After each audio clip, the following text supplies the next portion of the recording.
Bạn mới bắt đầu trồng rau mà chưa biết nên trồng cây gì cho dễ sống, ít sâu bệnh, nhanh có thu hoạch. Vậy thì đừng bắt đầu với những loại quá khó. Hôm nay, cô ba gợi ý cho mọi người 25 loại rau cực kỳ phù hợp cho người mới. Dễ trồng ở vườn, trong thùng xốp, chậu nhỏ hay ban công đều được. Loại thứ nhất là xà lách. Xà lách có rất nhiều giống, vừa đẹp mắt, vừa dễ ăn, lại rất dễ trồng. Cây thích thời tiết mát, nên trồng vào mùa xuân hoặc mùa thu là tốt nhất. Chỉ cần đất đủ ẩm, gieo hạt xuống vài ngày là nảy mầm. Khoảng một tuần sau, cây con đã xanh rất đẹp. Loại thứ hai là rau diếp thân. Loại này cũng thích thời tiết mát, chịu lạnh nhẹ khá tốt. Có thể gieo trực tiếp từ giữa tháng 3, chọn nơi có nhiều nắng. Cây lớn nhanh, chăm sóc không quá cầu kỳ. Khoảng tháng 6 là có thể thu hoạch. Loại thứ ba là cải cúc. Cải cúc có mùi thơm đặc trưng, nấu canh hay ăn lẩu đều rất ngon. Loại rau này ít sâu bệnh, gần như không cần chăm quá nhiều. Gieo hạt xuống là nhanh nảy mầm. Sau khoảng 2 đến 3 tuần đã có thể cắt ăn. Đặc biệt, cắt xong, cây còn tiếp tục ra lá mới để thu nhiều lần. Loại thứ tư là hẹ. Người mới trồng rau nên bắt đầu bằng cách trồng gốc hẹ thay vì gieo hạt. Chỉ cần có vài bụi hẹ già, tách ra trồng xuống đất, vài tuần sau là có thể cắt ăn. Hẹ rất khỏe, gặp đất ẩm và có nắng là mọc lên xanh tốt, càng tắt lại càng ra lá mới. Loại thứ năm là hành lá. Hành lá gần như là loại rau gia vị dễ trồng nhất. Khi mua hành về ăn, mọi người giữ lại phần gốc có rễ, cắm xuống đất ẩm là cây sẽ mọc lại. Không có vườn cũng trồng được, chỉ cần một cái chậu nhỏ, thùng xốp hoặc khay đất ngoài ban công là đủ. Cắt phần lá ăn, phần gốc lại tiếp tục mọc lên. Loại thứ 6 là mầm tỏi. Nếu trồng củ tỏi để lấy củ thì cần thời gian khá dài, nhưng trồng để lấy mầm tỏi thì rất nhanh. Chỉ cần đặt tép tỏi hoặc cả củ tỏi vào khay nước, vài ngày sau mầm sẽ nhú lên. Khoảng 2 tuần là có thể cắt mầm tỏi ăn. Muốn mầm to và khỏe hơn thì trồng trực tiếp vào đất. Loại thứ 7 là rau mùi. Rau mùi rất dễ trồng, nhất là vào thời tiết mát của mùa xuân và mùa thu. Có thể dùng hạt rau mùi mua ở cửa hàng, ngâm nước vài giờ rồi gieo xuống đất ẩm. Rau mùi cần giữ ẩm thường xuyên, nếu đất quá khô, cây sẽ chậm lớn hoặc nhanh già. Loại thứ 8 là khoai tây. Khoai tây mọc mầm, hoàn toàn có thể đem trồng. Củ lớn thì cắt thành miếng, mỗi miếng có ít nhất 1 đến 2 mầm. Sau khi cắt, có thể để khô mặt cắt hoặc rắc một ít tro bếp để hạn chế thối. Trồng xuống đất, vun gốc dần dần, khoảng vài tháng sau sẽ thu được rất nhiều củ. Loại thứ 9 là rau rocket. Rau rocket có vị hơi cay nhẹ, mùi rất đặc biệt, thường dùng làm salad. Cây chịu lạnh tốt, có thể gieo ngoài trời vào mùa xuân, mùa hè hoặc mùa thu. Đây là loại rau mọc nhanh, ít công chăm, rất hợp cho người mới thử trồng rau ăn lá. Loại thứ 10 là rau bina. Rau bina hay còn gọi là cải bó xôi, chịu lạnh rất tốt. Ở nhiều nơi, người ta thường gieo vào mùa thu để làm rau qua đông. Cây không cần chăm sóc quá phức tạp, chỉ cần đất tơi, đủ ẩm và thời tiết mát là phát triển rất tốt. Loại thứ 11 là cải keo. Cải keo cho năng suất cao, chỉ cần trồng vài cây là đủ ăn cho cả gia đình. Cây thích thời tiết mát, có thể ươm cây con trước rồi đem ra vườn trồng. Khi cây lớn, chỉ cần hái các lá bên ngoài để ăn, phần ngọn vẫn tiếp tục phát triển. Loại thứ 12 là củ cải đỏ mini.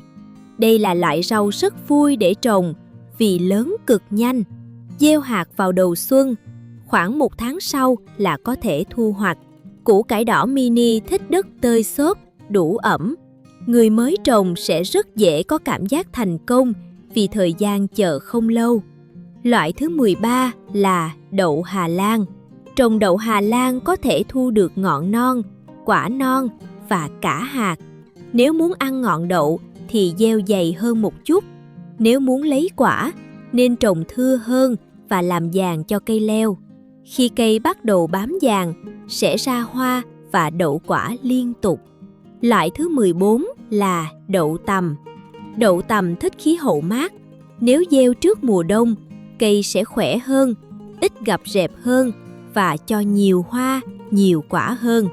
Tuy nhiên, đầu xuân vẫn có thể trồng được. Loại này không khó chăm, chỉ cần đất đủ dinh dưỡng và thoát nước tốt. Loại thứ 15 là đậu cô ve. Đậu cô ve rất dễ trồng.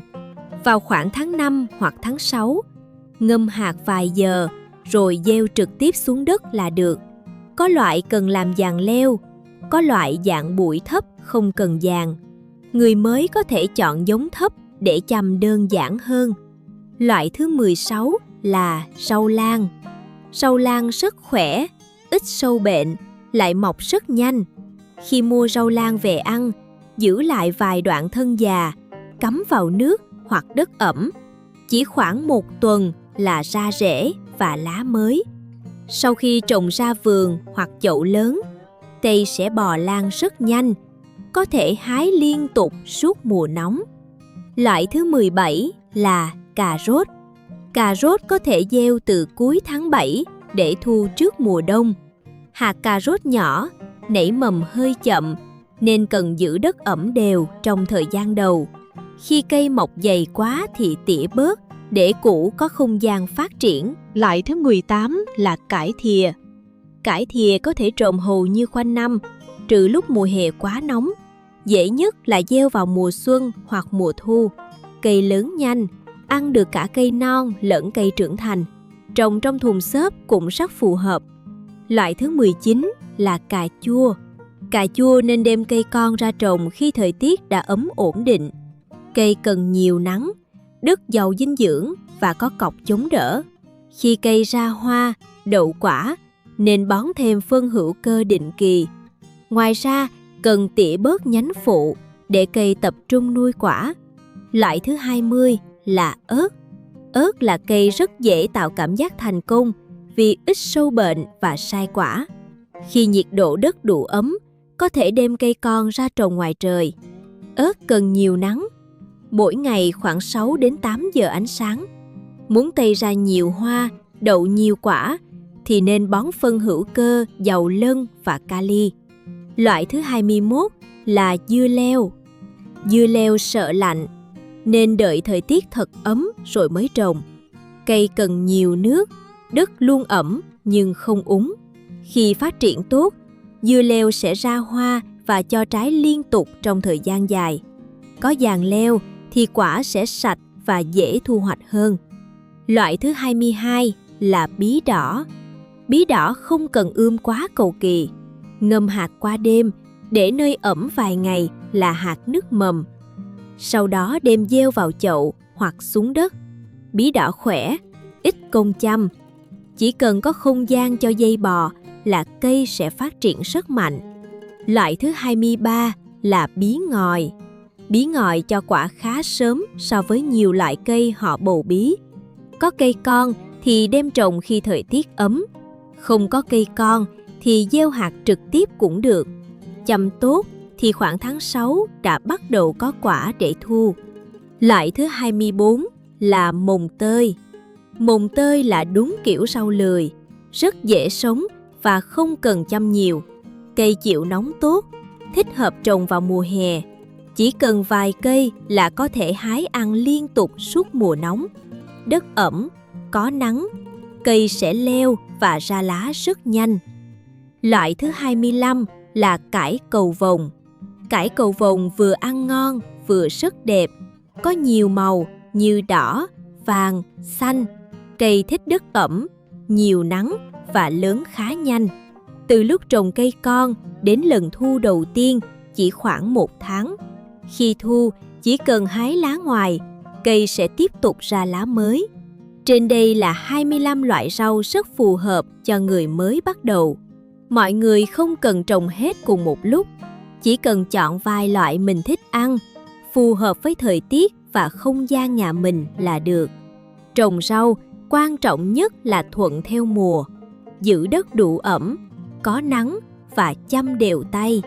Khi thấy những luống rau đầu tiên lớn lên từng ngày, mọi người sẽ thấy việc làm vườn thật sự rất vui và rất đáng để bắt đầu.